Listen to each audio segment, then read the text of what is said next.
কি নামটা ইন্ডিয়ান না বা ইয়া জিয়ান কি তোমরা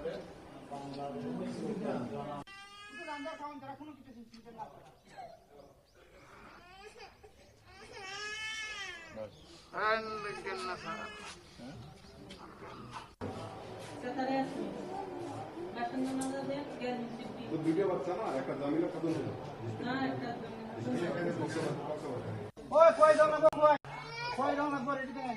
ঠিক আছে তো না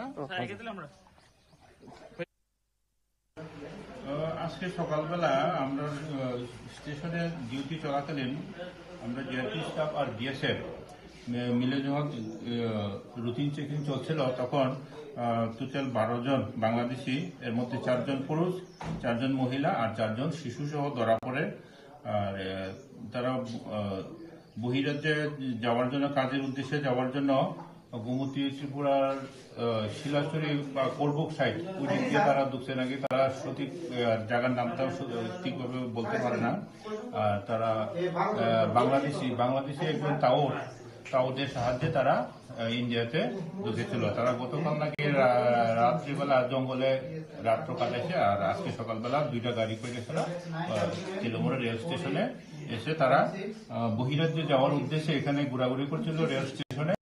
যে তাদেরকে সাহায্যকারী টিকিট কাটছিল, আর আমাদের স্টাফকে দেখে ও জায়গা থেকে পালিয়ে গেছে। এখন তাদেরকে আমরা আজকে কোর্টে প্রবাদ করবো আমাদের